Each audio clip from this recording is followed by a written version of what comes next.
الحمدللہ وکفیٰ وسلام علی عبادہ الذین اصطفیٰ اما بعد۔ اللہ تعالیٰ نے ہر چیز کے حقوق متعین فرمائے ہیں۔ اللہ نے انسانوں کا حق بھی ایک دوسرے پہ رکھا ہے، جانوروں کا حق بھی ایک دوسرے پہ رکھا ہے۔ اللہ تعالیٰ نے زندوں پر مردوں کا حق رکھا ہے، اور اللہ نے ایام، سال، دن، ہر ایک کے حقوق متعین فرمائے ہیں۔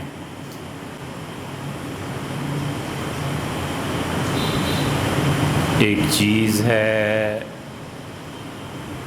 کہ انسان آئیڈیل کنڈیشن کا تصور کرے، وہ زندگی کے متعلق ذہن میں یہ رکھے کہ 5 بیڈ روم کا گھر ہونا چاہیے، ہر ایک اٹیچ باتھ ہونا چاہیے، اتنا بڑا لان ہونا چاہیے، وغیرہ وغیرہ جو آسائشیں اس کے ذہن میں آتی ہیں، وہ ایسا گھر بنانا اور بسانا چاہتا ہے۔ یہ وہ آئیڈیل سچویشن ہے جو عمومی طور پہ مرد اور ان سے بڑھ کر خواتین سوچتی ہیں، اور ایک چیز ہے کہ ورکنگ کنڈیشن کیا ہے۔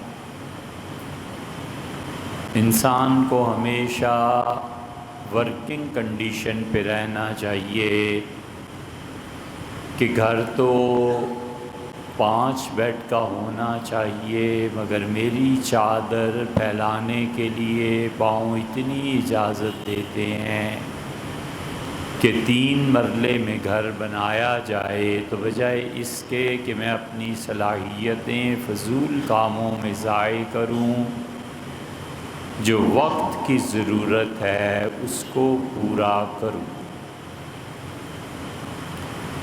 اسی لیے شریعت اس بات پر زور دیتی ہے کہ وقت، اس کا جو حق ہے اس کو ادا کیا جائے۔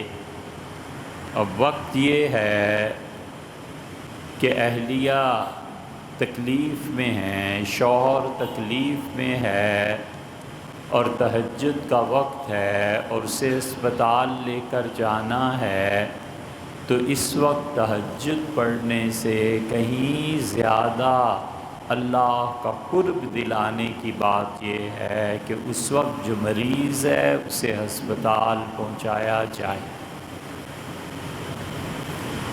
اب جی یہ چاہتا ہے کہ لمبی نماز پڑھے اور دروازے پہ بیل ہو رہی ہے، تو جو باہر کھڑا ہوا شخص ہے اب حق اس کا بنتا ہے کہ نماز کو مختصر کر کے اور آدمی جائے اور دروازے پہ دیکھے کہ کیا معاملہ ہے۔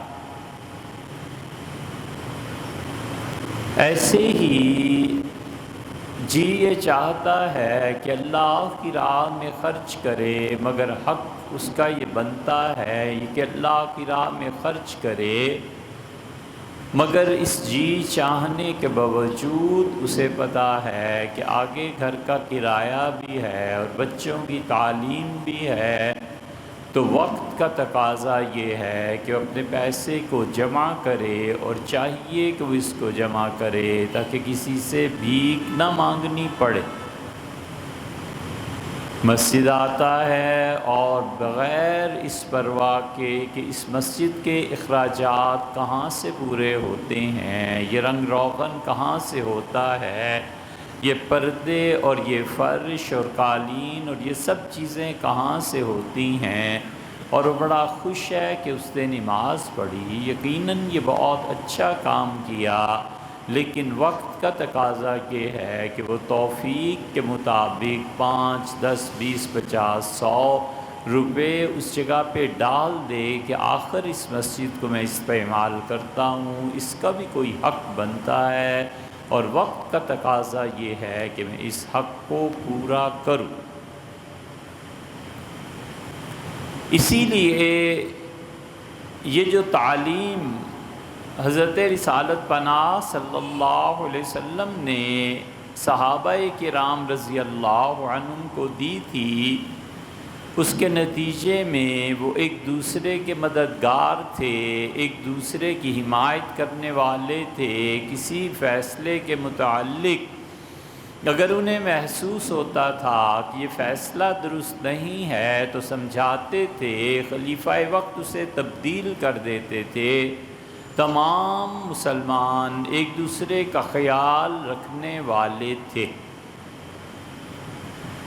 حضرت رسالت پناہ صلی اللہ علیہ وسلم کے متمول اور بہت کھاتے پیتے اور بہت اللہ کے لیے خرچ کرنے والے چند ایک صحابہ کرام رضی اللہ عنہم تھے۔ سعد بن معاذ، جتنے لوگ رسول اللہ صلی اللہ علیہ وسلم کے بھروسے پر ان کی مہمانداری میں آتے تھے کہ مدینہ منورہ چلتے ہیں، حضرت ہیں، کھانا مل جائے گا، کوئی پرواہ نہیں ہے، وہ اللہ کے نبی ہیں، کریم ہیں، ان کا دسترخوان وسیع ہے، آ جاتے تھے۔ اور رات کو رسول اللہ صلی اللہ علیہ وسلم کے پاس کچھ نہیں ہوتا تھا تو سعد رضی اللہ عنہ حضور صلی اللہ علیہ وسلم کے 80 مہمان گھر لے جاتے تھے۔ حویلی تھی کھلی، انہیں سلانا ہوتا تھا، ان کا خیال کرنا ہوتا تھا، کھانا کھلانا ہوتا تھا، اتنے متمول وہ تھے۔ سیدنا عثمان رضی اللہ عنہ کا بھی یہی حال تھا، اور سیدنا علی رضی اللہ عنہ، ان کے مقابلے میں جو لوگ آئے ہیں وہ اتنے ہی متمول تھے۔ پورا خزانہ کھول دیا تھا ام المومنین حضرت عائشہ رضی اللہ عنہا کے لیے، اور پھر انہی مخیر اور فیاض لوگوں میں عبد الرحمن ابن عوف رضی اللہ عنہ کا تو کوئی مقابلہ تھا ہی نہیں۔ حضور صلی اللہ علیہ وسلم نے وفات سے پہلے چند ایک چیزیں کہیں جو عمر بھر سامنے نہیں آئی تھیں۔ بیویاں جمع تھیں اور رسول اللہ صلی اللہ علیہ وسلم کی طبیعت مبارکہ پر بوجھ تھا بیماری کا، اور آپ نے سب بیویوں کو دیکھا بیٹھے ہوئے تو آپ نے فرمایا میرے بعد تمہارے ساتھ وہی آدمی نیکی کا کام کرے گا جس کا دل دریا کی طرح ہوگا، جس کے ہاتھ کھلے ہوئے ہوں گے، جو بہت بڑا آدمی ہوگا۔ اور عبد الرحمن ابن عوف رضی اللہ عنہ نے رسول اللہ صلی اللہ علیہ وسلم کی ساری بیویوں کو زندگی بھر وہ دیتے ہی رہے، حتیٰ کہ بیٹوں کو وصیت کر کے گئے کہ کچھ رہے نہ رہے مگر ادھر جانا ضروری۔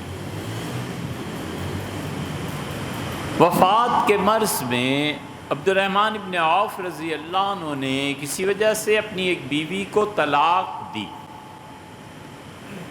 اور یہ مرض موت کی طلاق تھی، اور وہ خاتون عدت میں تھی۔ 33 ہجری میں یہ واقعہ ہوا ہے، یہ 32 ہجری میں سیدنا عثمان رضی اللہ عنہ کی حکومت تھی، اور یہ طے شدہ مسئلہ تھا کہ شوہر اگر اپنی بیوی کو اس لیے طلاق دے مرض الموت میں کہ اسے وراثت سے محروم کر دے تو پھر تو پکی بات یہ ہے کہ اسے وراثت میں حصہ ملے۔ عبد الرحمن ابن عوف رضی اللہ عنہ ایسے نہیں تھے کہ کسی کو ان کی نیت پہ شک ہوتا، وہ اتنے بڑے دل کا آدمی تھا کہ وفات کے بعد ان کا سونا، اس کے ڈلے، اس کے ذخائر کلہاڑیوں سے مار مار کے کاٹے گئے، تو اپنی بیوی کو کیوں محروم کرتے؟ لیکن طلاق دے دی اور پھر انتقال ہو گیا، کوئی بات نہیں ہوئی۔ سیدنا عثمان رضی اللہ عنہ غالباً جمعے کے لیے تشریف لائے، اور ان نے سارے صحابہ رضی اللہ عنہ کے محضر میں ان کے سامنے عبد الرحمن ابن عوف رضی اللہ عنہ کی بیوی کو حصہ دلایا اور فرمایا یہ اس خاتون کا حق بنتا ہے، وہ عدت میں۔ ہر چیز کے لیے اللہ نے حقوق متعین کیے، اور یہ بتایا ہے کہ تمہیں جو حقوق تمہارے ذمے ہیں ان کو پورا کرنا ہے۔ ام المومنین حضرت عائشہ رضی اللہ عنہ کہتی ہیں، یہ جو روایت ہے حضرت عبد الرحمن ابن عوف رضی اللہ عنہ کی ابو داؤد وغیرہ حدیث کی کتابوں میں اور ان کے حالات میں بھی آئی ہے، اور حنفی فقہا نے یہاں اس مسئلے پر بحث کی ہے کہ طلاق شدہ عورت کو عدت میں شوہر سے وراثت ملے گی یا نہیں، وہاں انہوں نے اس حدیث کا ذکر کی ہے، اور اسی کو دلیل بنایا ہے صاحب فتح القدیر وغیرہ نے کہ یہ سب صحابہ رضی اللہ عنہ کے سامنے فیصلہ ہوا ہے، اور کسی نے کوئی اشکال کوئی شک کچھ نہیں۔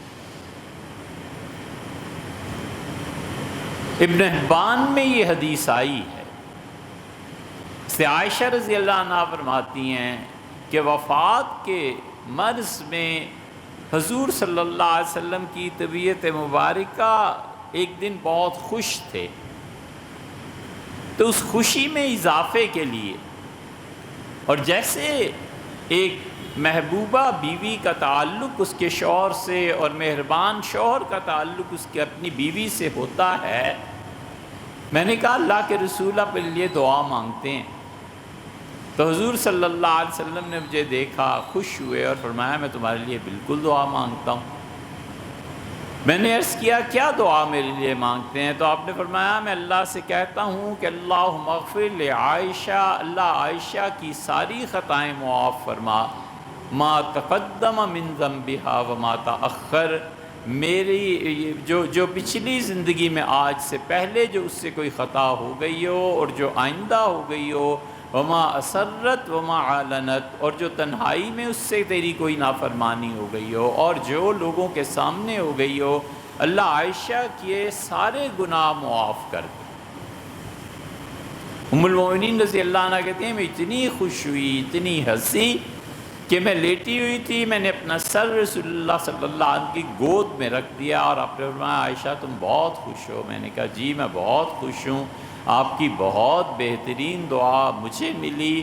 تو آپ نے فرمایا اچھا تم جانتی ہو میں اپنی پوری امت کے لیے یہ دعا مانگتا رہتا ہوں کہ میرے اللہ میری پوری امت کے گناہ معاف کر، جو پہلے ہو گئے، جو بعد میں ہوں گے، جو لوگوں کے سامنے ہوئے، جو تنہائی میں ہوئے، اے خدا ساری میری امت کے گناہوں کو معاف فرما۔ یہ حق ہے جو حضرت رسالت بنا صلی اللہ علیہ وسلم نے پورا کیا اور ہمیں سکھایا، کیونکہ قرآن کہتا ہے کہ وَاسْتَغْفِرْ، اے اللہ کے نبی آپ اپنی امت کے لیے اللہ سے دعا مانگیے، اللہ ان کے گناہوں کو معاف کر دے، اور رسول اللہ صلی اللہ علیہ وسلم نے اس آیت پر عمل کیا، اپنی اہلیہ کے لیے بھی اور سب کے لیے۔ اس پہ ایک صاحب نے کہا اور بہت بری بات کہی، انہوں نے کہا اس کا مطلب یہ ہے کہ ام المومنین رضی اللہ عنہا سے تنہائی میں کوئی گناہ ہوا تھا جو رسول اللہ صلی اللہ علیہ وسلم نے اس کے لیے استغفار کا لفظ استعمال کیا؟ تو ہم نے کہا قرآن پہ غور نہیں کیا۔ سورہ فتح کے بالکل آغاز میں آتا ہے کہ اللہ تعالیٰ فرماتے ہیں لِيَغْفِرَ لَكَ اللَّهُ مَا تَقَدَّمَ مِن ذَنبِكَ وَمَا تَأَخَّرَ، اے نبی صلی اللہ علیہ وسلم یہ سب اس لیے ہے کہ ہم آپ کی ان تمام لغزشوں سے درگزر کریں جو آپ سے پہلے زندگی میں ہو گئیں اور بعد میں ہوئیں۔ ہم نے کہا اہل السنہ کا ہمارا تو عقیدہ ہے کہ انبیاء علیہ السلام معصوم ہوا کرتے ہیں، تو یہ اللہ نے جو کہا ہے کہ اے نبی صلی اللہ علیہ وسلم ہم نے آپ کی اگلی پچھلی لغزشیں معاف کی، تو کیا مطلب ہے کہ اس کا مطلب ہے ان سے بھی گناہ ہوتے رہے تھے؟ کیوں اہل السنہ کے عقیدے سے ہٹتے؟ اور حقیقت یہ ہے کہ رسول اللہ صلی اللہ علیہ وسلم ہوں، ام المومنین عائشہ رضی اللہ عنہ ہوں، سیدنا علی ہوں رضی اللہ عنہ، کوئی بھی آدمی ہر کسی کا گناہ، ہر کسی کی لغزش اس کے اپنے درجے کی ہوا کرتی ہے. جو اپنے درجے کی لغزش ہوتی ہے ایسے ہی معافی ہوتی ہے. ممکن ہے ایک آدمی نفل نہ پڑھے تو خدا اسے کچھ بھی نہ کہے، اور یہ قاعدہ اور اصول کی بات ہے. اور ممکن ہے کہ ایک نفل چھوڑ دے اور خدا کہے کیوں چھوڑے. تہجد نہ پڑھے امتی کوئی ایسی بات نہیں ہے. اور رسول اللہ صلی اللہ علیہ وسلم ان پر 10 سال تہجد فرض رہی ہے، فرض نمازوں کی طرح پڑھا کرتے تھے. اگر چھوڑ دیتے تو اللہ کی طرف سے پوچھ ہوتی. ہر ایک کی لغزش اس کے اپنے درجے کی. اسی لیے فرمایا رسول اللہ صلی اللہ علیہ وسلم نے، تمہاری بیوی سے کوئی غلطی ہو جائے تو بجائے اس پہ غصے کے اظہار اور ڈانٹنے کے، فرمایا اس کی اچھائی کو بھی یاد کر لیا کرو کہ اس سے اچھائی کیا ہے. حضرت خدیجہ رضی اللہ عنہ کے متعلق کوئی ایک جملہ ام المومنین حضرت عائشہ رضی اللہ عنہ نے مزاح کے طور پر کہہ دیا. کہا اللہ کے رسول آپ خدیجہ کو یاد کرتے ہیں، اتنا یاد کرتے ہیں، حالانکہ وہ عربوں کے محاورے کے مطابق کہی. یہ بات یاد رکھنی چاہیے ہمیشہ کہ رسول اللہ صلی اللہ علیہ وسلم نے یا صحابہ رضی اللہ عنہ نے جہاں بات محاورے میں کی ہے نا، وہ محاورہ اس قوم کا تھا، محاورے کو استعمال کیا ہے. محاورے کے لفظی معنی نہیں کیے جاتے. محاورہ بولتے ہیں یہ منہ اور منصور کی دار. اب تو بڑے بڑے پڑھے لکھے یہ منہ اور مسور کی دال. بھئی مسور کی دال کو منہ سے کیا تعلق ہے؟ یہ اصل بات یہ ہے کہ منصور حلاج نے جب دعویٰ کیا کہ ان الحق میں خدا ہوں تو اسے پھانسی پہ دار پہ لٹکا دیا گیا. تو جو آدمی اپنی حیثیت سے بڑھ کر دعویٰ کرے اس کو کہتے ہیں یہ منصور، اور یہ منہ اور منصور کی دار. دعوے اس کے دیکھو، پولیس گھر آ جائے تو مصیبت پڑ جائے اور کہتا ہے کہ میں منصور کی سولی پہ چڑھ جاؤں گا جو منصور کے لیے تھے. تو محاورہ ہے یہ منہ اور منصور کی دار، اور یہ منہ اور مسور کی دال. ظاہر ہے کہ پھر جہالت سے یہی ہوتا ہے. محاورہ دیر آئے درست آئے، فارسی کا محاورہ ہے، اردو میں بن گیا دیر آئے درست آئے. یہ کہاں کا محاورہ ہے؟ کچھ بھی نہیں. جو بھی کسی قوم کے محاورے ہوتے ہیں انہیں اصل معنی اس کے تلاش نہیں کیے جا سکتے. محاورہ ہمیشہ قوموں کا محاورہ ہوتا ہے. اس لیے رسول اللہ صلی اللہ علیہ وسلم نے جہاں محاورے استعمال کیے،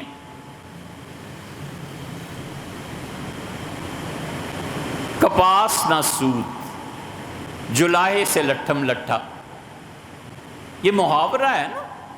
اب اس انگلش میں فارسی میں اس کا ترجمہ کرتے پھر نہ اسے سمجھ آئے نہ آپ کو سمجھ آئے. محاورے کسی قوم کے اس کے اپنے رنگ کے ہوتے ہیں. بیڑا غرق کر دیا محاورہ ہے، یعنی سارا کام دبو دیا. اسی طرح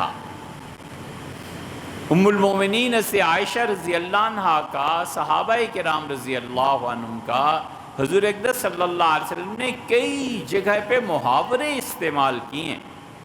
یہ ملحدین جو ہیں نا، یہ الہات کے مارے ہوئے، یہ حارث سلطان اور دوسرے تیسرے، یہ جو کچھ آج کل ریکارڈنگز کرا رہے ہیں، عربوں کا ایک محاورہ چنتے ہیں اور کہتے ہیں دیکھو یہ تمہارے محمد صلی اللہ علیہ وسلم کا کلام ہے. صلی اللہ علیہ وسلم بھی ہم کہہ رہے ہیں، وہ تو کہتے ہیں کہ محمد اور عائشہ کی لو سٹوری تمہیں سناتے ہیں رضی اللہ عنہ. تو محاورے کے طور پر استعمال ہوتے ہیں. حضور اقدس صلی اللہ علیہ وسلم نے بھی محاورے استعمال فرمائے. وہ دیکھنے اور سمجھنے کی چیز ہے. اس لیے جن چیزوں کا جو حق ہے وہ حق ان تک پہنچے گا. جو سچائی ہے اس کا ساتھ دینا ہے. اور وقت کا جو تقاضا ہے شریعت کہتی ہے کہ اسے پورا کرنا ہے. شریعت جمعے کے دن کے کچھ حقوق بتاتی ہے. حضرت رسالت مآب صلی اللہ علیہ وسلم نے فرمایا کہ جب تم جمعے کے دن آؤ تو دیکھو خوشبو لگا کے آؤ، اور اگر تمہیں خوشبو میسر نہ ہو تو تمہارے لیے پانی کافی ہے، یعنی یہ کہ نہا کے آؤ۔ آپ نے فرمایا اللہ تعالیٰ رحم کرے اس شخص پہ جس پر غسل جمعے کی صبح کو واجب ہو جاتا ہے، وہ خود بھی نہاتا ہے اور اپنی بیوی کو بھی اس طرح کر دیتا ہے کہ وہ غسل کرے اور نہائے، اور پھر وہ سواری کا استعمال کیے بغیر پیدل مسجد میں آ جاتا ہے، پھر جہاں جگہ اسے ملتی ہے وہ بیٹھ جاتا ہے، پھر امام کا خطبہ سنتا ہے اور کسی کو کوئی تکلیف نہیں پہنچاتا، حتیٰ کہ رسول اللہ صلی اللہ علیہ وسلم نے فرمایا وہ کنکری کو نہیں چھوتا۔ اس زمانے میں صفیں کنکر لگا کے بناتے تھے نا، پتھر رکھ دیے سیدھی لائن میں اور اس کے بعد ایڑی رکھی اور لوگ کھڑے ہو گئے۔ آپ نے فرمایا کنکری کو بھی نہیں چھوتا، مطلب یہ کہ مکمل توجہ اس کی اپنی نماز کی طرف ہوتی ہے۔ تو فرمایا دیکھو اس کے پچھلے ہفتے سے لے کے اس ہفتے تک کے، اس جمعے تک کے، اور 3 دن مزید بڑھا لو، ہفتہ اتوار اور پیر، فرمایا سب گناہوں کو اللہ دھو دے۔ فرمایا لوگو غافل نہ ہو جانا، یاد رکھو جس نے 3 جمعے مسلسل چھوڑ دیے پھر اللہ اس کا نام ان منافقوں میں لکھوا دیتا ہے جو لکھنے کے بعد اس روشنائی کو مٹایا نہیں چاہتا۔ فرمایا رسول اللہ صلی اللہ علیہ وسلم نے 3 طرح کے آدمی آتے ہیں لوگوں جمعے۔ فرمایا ایک وہ آتا ہے جو کوئی حفاظت نہیں کرتا۔ کیا مراد ہے؟ محدثین نے مختلف چیزیں لکھی، حفاظت نہیں کرتا، لاپرواہوں کی طرح چل رہا ہے، راستے میں جو بےہودہ مناظر، کسی کو دیکھنا، کسی سے بات ایسی سب کرتا چلا آ رہا ہے، اور پھر وہ نماز بھی ایسی ہی پڑھتا ہے، پھر وہ کنکریوں کو چھوتا ہے، یعنی لوگوں کو تکلیف بھی دیتا ہے، پھر وہ لوگوں کے کندھے عبور کر کے آگے آ کے بیٹھتا ہے، اور پھر رسول اللہ صلی اللہ علیہ وسلم خطبہ بھی دھیان سے نہیں سنتا۔ یہ شخص ایسا ہے جیسے آیا ویسے ہی واپس چلا گیا، گناہگار تھا گناہگار ہی واپس چلا گیا۔ اور آپ نے فرمایا پھر دوسرا شخص ہوتا ہے، وہ غسل کرتا ہے اور مسجد آتا ہے بغیر کسی گناہ کا ارتکاب کیے، اور وہ اللہ سے امید لگا کے آیا ہوتا ہے کہ اللہ اس کی دعا کو سنے گا، تو اللہ اس کی دعا کو سنتا ہے اور پھر چاہے تو رد بھی کر دے، چاہے تو قبول بھی کر لے۔ اور پھر آپ نے فرمایا تیسرا وہ ہے جو نہاتا ہے، خوشبو لگاتا ہے، اچھے کپڑے جو سے صرف جمعے کے لیے الگ ایک جوڑا رکھا ہوتا ہے وہ پہن کے آتا ہے، سواری پہ نہیں آتا، پاؤں رکھتے ہوئے آہستہ آہستہ چلتے ہوئے، مطلب یہ کہ وقار کے انداز سے چلتے ہوئے آتا ہے، اور وہ کسی کو تکلیف نہیں دیتا، اور وہ خطبہ بھی سنتا ہے اور نماز بھی پڑھتا ہے۔ غفر لہ ما تقدم من ذنبہ، تو پچھلے جمعے سے اب تک جو اس سے گناہ کیے تھے اللہ کہتا ہے یہ سب معاف کرو۔ اسی لیے ابن حبان وغیرہ کی روایت میں آتا ہے رسول اللہ صلی اللہ علیہ وسلم میں تمہیں وہ دن بتاؤں جو عید الفطر کی نماز، عید الفطر سے اور عید الاضحیٰ سے بھی افضل ہے، اور وہ یہ تمہارا جمعے کا دن۔ اسی لیے جمعے کے دن آنا، مسجد کو صاف کرنا، مسجد کی ضروریات کا خیال رکھنا، پانی کا خیال رکھنا کہ آج لوگ زیادہ آئیں گے، ٹینکی بھر گئی کہ نہیں بھری، مشین چلی یا نہیں چلی۔ کوئی کوتاہ نظر آدمی کہہ سکتا ہے کہ یہ دنیا کے کام ہیں، لیکن جس کو علم ہے وہ جانتا ہے کہ رسول اللہ صلی اللہ علیہ وسلم نے فرمایا جو مسجد کی فکر کرتا ہے اس کے ایمان کی گواہی دینا، اس کے ایمان کی گواہی، یا تو دنیا میں کوئی مصیبت مشکل پیش آ جائے تو گواہی دو کہ یہ ایماندار بندہ، یا یہ کہ اس کے ایمان کی گواہی دینا یعنی اس کا جنازہ پڑھنا۔ یہ جنازہ جو ہے نا یہ کوئی ایسی رسم نہیں ہے، یہ جنازہ اتنی بڑی چیز ہے کہ رسول اللہ صلی اللہ علیہ وسلم نے فرمایا میت کی روح جب نکلتی ہے تو اللہ آسمانوں کو کہتا ہے کہ کھول دو دروازے اس کے لیے، اور تم دیکھو اس کی روح نکلتی ہے اور ٹھیک چند لمحوں میں اللہ کے عرش کے نیچے پہنچ جاتی ہے۔ اور اللہ اس روح کو کہتا ہے کہ پاک روح 6 انعامات تجھ پہ کرنے، اور ان میں سے ایک اللہ یہ کہتا ہے کہ اب دیکھ تیرے گھر میں لوگ جمع ہو رہے ہیں، یا جہاں بھی جمع ہو رہے ہیں، پھر یہ تیرا جنازہ پڑھیں گے، یہ سب تیرا جنازہ پڑھنے والے یہ تمہارے مہمان ہیں، اور تمہارے نہیں، یہ میرے مہمان ہیں، جس نے تمہارا جنازہ پڑھ دیا آج ہم نے اس کو بخش دیا۔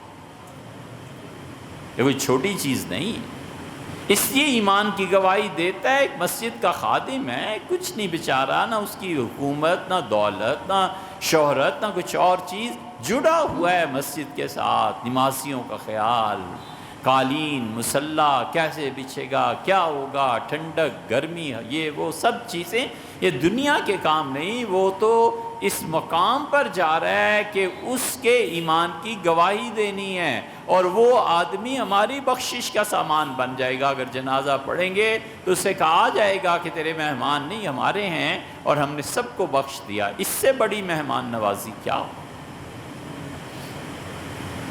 اسی لیے رسول اللہ صلی اللہ علیہ وسلم نے فرمایا کہ جس آدمی کو تم دیکھو کہ وہ مسجد کے کاموں میں لگا ہوا ہے، اس کے مومن ہونے کی گواہی دینا۔ یا پھر تیسرا مطلب اس کا یہ ہے کہ قیامت میں جب سب لوگ آئیں گے تو تم اس کے ایمان کی گواہی ضرور دو گے کہ اللہ یہ تیرا مومن بندہ تھا، تیرے گھر کو آباد رکھتا تھا۔ اسی لیے رسول اللہ صلی اللہ علیہ وسلم تشریف لائے۔ ابو داؤد میں آتا ہے کہ مسجد نبوی میں ایک عورت رہتی تھی یا کوئی مرد تھا حبشی، اور فرمایا وہ میں حبشی کو نہیں دیکھ رہا، یا یہ فرمایا کہ حبشن کو نہیں دیکھ رہا۔ تو انہوں نے عرض کیا کہ اللہ کے رسول 3 دن پہلے اس کا انتقال ہو گیا۔ تو فرمایا تم نے مجھے اس کے انتقال کی اطلاع نہیں دی۔ اصحاب صفہ جو مسجد میں ہی رہتے تھے رضی اللہ عنہ، انہوں نے عرض کیا کہ اللہ کے رسول رات کا وقت تھا، ہم نے مناسب نہیں جانا، جناب والا آرام فرما رہے ہوں گے، تو ہم نے خود ہی غسل، تجہیز، تکفین اور تدفین سب کر دی تھی۔ رسول اللہ صلی اللہ علیہ وسلم اٹھے اور فرمایا مجھے بتاؤ جو اس مسجد کی خدمت کرتا ہے اس کی قبر کہاں ہے؟ قبر پر تشریف لے گئے اور جنازہ پڑھا قبر پہ کھڑے ہو کے، اور صحابہ رضی اللہ عنہ نے صفیں بنائیں، فرمایا دلونی علی قبرہ، مجھے بتاؤ اس شخص کی قبر کہاں ہے۔ محدثین کا اختلاف ہے کہ وہ عورت تھی یا مرد تھا، بہرحال جو بھی، لیکن رسول اللہ صلی اللہ علیہ وسلم نے جنازہ پڑھا اور فرمایا تمہیں پتہ نہیں ہے کہ میرا کسی کا جنازہ پڑھ دینا اس کی قبر کو نور سے بھر دیتا ہے۔ میں کسی کی قبر پہ جنازہ کسی کا پڑھا دوں تو اس کی قبر کو خدا نور سے بھر دیتا ہے۔ یہ فرمایا رسول اللہ صلی اللہ علیہ وسلم۔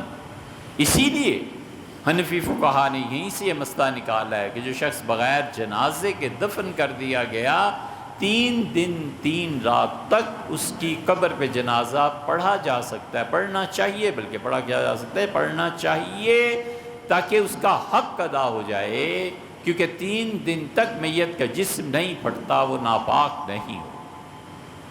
اس لیے آدمی یہ سوچے کہ اس وقت میرا حق کیا بنتا ہے، اس وقت کیا چیز مجھ پہ ضروری ہے، اور وہ کرے۔ اللہ ہمیں اعمال صالحہ کی توفیق بخشے۔